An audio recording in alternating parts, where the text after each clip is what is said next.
Hoje é o dia 24 de março, né? E hoje a sessão é aquela: não faça o seu mundo aquilo que está definido na manchete do dia, né? Que é normalmente que a gente tem feito.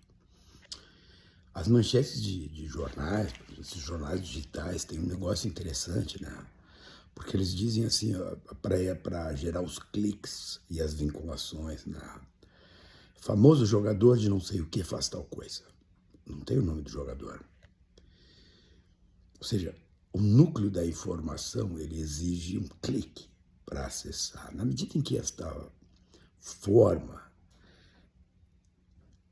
esse designer algorítmico estrutura o modo como acessamos a vida real, porque a vida real virou as nossas redes, né? Quando tu faz isso, coisas tão óbvias que são omitidas, por exemplo, nas manchetes, no olho das manchetes também, né? Isso gera um modo de entregar o mundo para que nós o acessemos. A guerra do Irã corre. Essa madrugada, Israel, Tel Aviv, foi atingida por mísseis iranianos. O dólar no Brasil baixou, as bolsas estouraram. O petróleo segue na faixa dos $100. Vejam, a nossa vida virou isso, né? Ao mesmo tempo, parece que Gaza está tranquilo. Ucrânia, tranquilo. Estamos de boa. O povo cubano sofrendo com falta d'água, com elementos mínimos para sobrevivência. E está tudo tranquilo, está tudo bem.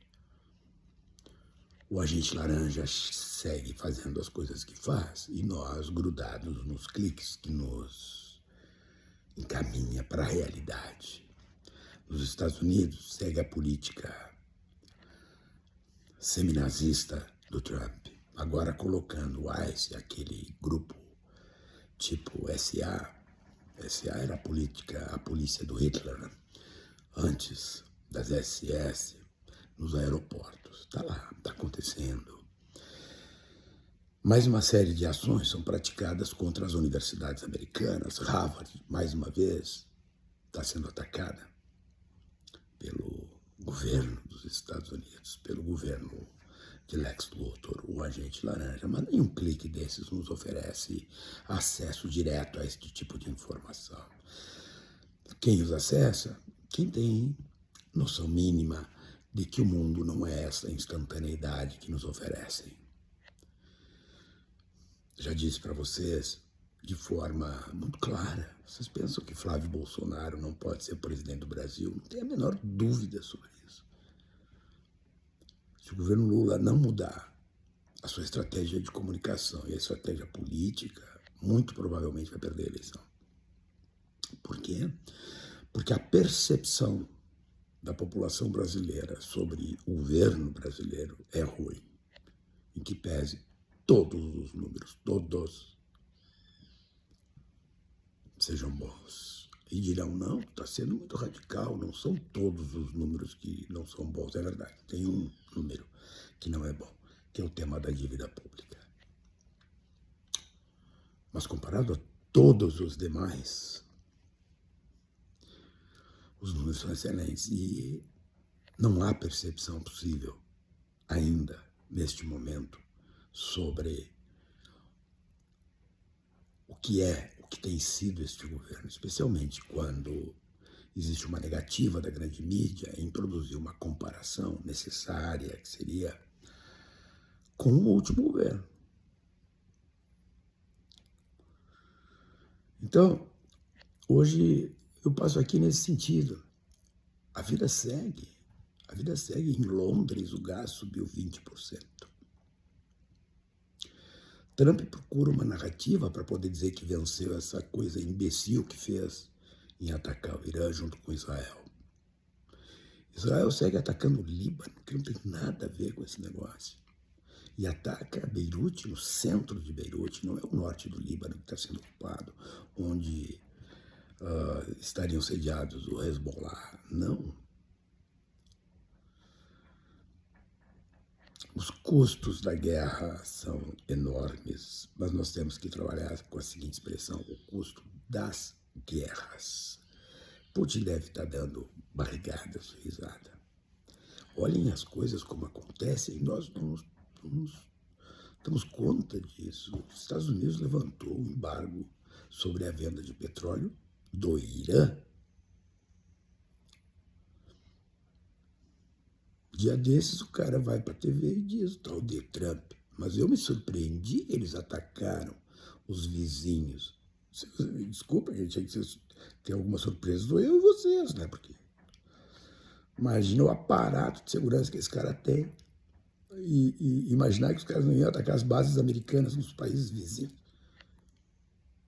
Só que o custo dessa guerra para a humanidade é um negócio violentíssimo. Olha, passem nos postos de gasolina no Brasil e vejam o que está acontecendo. Então, some-se a isso tudo esta seletividade informacional, né? A grande mídia, com todas as vênias e etc. e tal, é uma nojeira, né? É uma nojeira. Mas assumam posições políticas. Não é problema ter posição política, o problema é fazer de conta que não tem, bancar o imparcialzão. Então tu pega determinados comentaristas políticos, eu me sinto um idiota, um imbecil, eu digo, tá, mas qual é o mundo que nós vivemos? Ele vive num mundo diferente meu. Eu não estou nem falando de coloração ideológica, não, é número, fato. Mas não esqueçam, a partir dos designers de rede, esse negócio do rola, da vinculação que estamos tomados por esse processo, que é reversível, diga-se de passagem, nós somos conduzidos a uma realidade que dá para dizer sim, ela é uma realidade virtual, onde o nosso foco é chamado sempre por uma estratégia comunicacional que é eficiente. E nesse aspecto tem que tirar o chapéu para o agente laranja, para o Lex Luthor, para esta lata de lixo humana, que é capaz, por exemplo, de comemorar a morte de uma pessoa explicitamente, como ele fez com a morte do ex-chefe do FBI nos Estados Unidos. O cara chefiou o FBI por 12 anos, o cara morre e o cara diz, ainda bem que morreu. Esse é o Trump. Essa é a expressão desse tipo de gente, é um tipo de pessoa que vive de morte, que não se preocupa, por exemplo, com as crianças cubanas, morrendo ainda não, né? Mas do jeito que está, por conta das questões de saúde pública, pelo embargo, que dura desde a década de 60, né? Mas agora o cara proibiu a chegada de petróleo, ou seja, não tem energia, não tem água, portanto, as questões sanitárias estão explodindo, o povo adoecendo. Mas o cara, tu acha que esse tipo de gente aí tem preocupação humanitária? Esqueçam. Primeiro dia de ataque no Irã mataram 170 crianças. Olha quantas milhares de crianças foram mortas em Gaza. E ainda continua o horror em Gaza, não terminou o horror em Gaza. O expansionismo colonialista, sionista, veja que eu disse, sionista, continua. Israel segue invadindo e ocupando a Cisjordânia, diz que quer anexar o norte do Líbano, Gaza sob escombros, aquela matança, aquele genocídio que aconteceu. Isso não terminou, gente. Não é porque as redes sociais não estão repercutindo que o fato deixou de existir. Não, ele está lá. A guerra na Ucrânia está lá. Em outros tantos países do mundo, mas as chamadas narrativas conduzem idiotas. O pacifista vive de guerra, vive de morte, necropolítica. Então nós temos que abrir o olho, gente. Olha, os nossos futuros, as nossas vidas reais se modificam por conta dessas estratégias de poder. E já diria aquele cara, né? Quem não gosta de política, diria eu que se foda, porque quem manda é quem gosta de política. Isso está errado, nós temos que começar a prestar atenção nas nossas próprias vidas, não só nos cliques e nos likes. Isso é importante, gente. 24 de março, o dia está nublado, choroso, e nós, bom, Vamos andando.